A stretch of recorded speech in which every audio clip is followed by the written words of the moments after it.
ऊपर से भले गोरे बाड़ी नीचे के चीज तोरी करिया होई।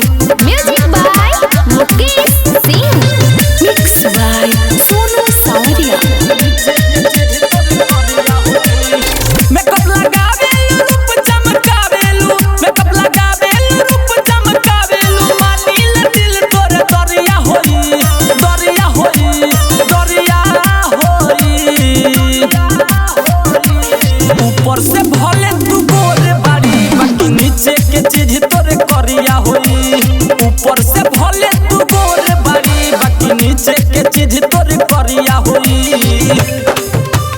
नीचे के चीज तोरे करिया होई। Presented by Sonia music Bettiah.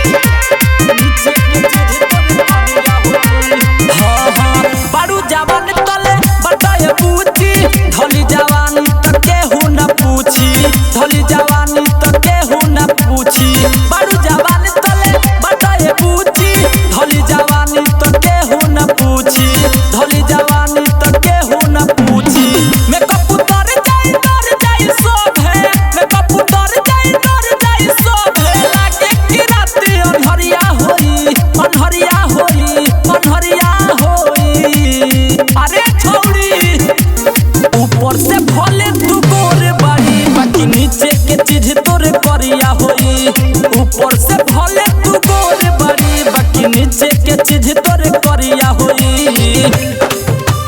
नीचे के चीज तोरे करिया होई। Mix by Sonu Sawariya. नीचे के चीज तोरे करिया होई। हाँ हाँ काहेला एतना दे खावेलू नखरा, ए बुच्ची पेन्ही के छोटे हो कपड़ा, ए बुच्ची पेन्ही के छोटे हो कपड़ा। काहेला एतना दे खावेलू नखरा, ए बुच्ची पेन्ही के छोटे हो कपड़ा, ए बुच्ची पेन्ही के छोटे हो कपड़ा।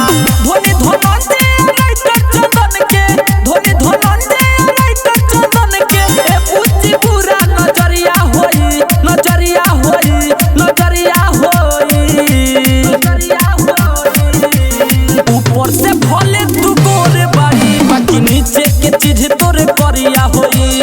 ऊपर से भले तू गोरे बाड़ी बाकी नीचे के चीज तोरे करिया होई। Presented by Sonia music Bettiah.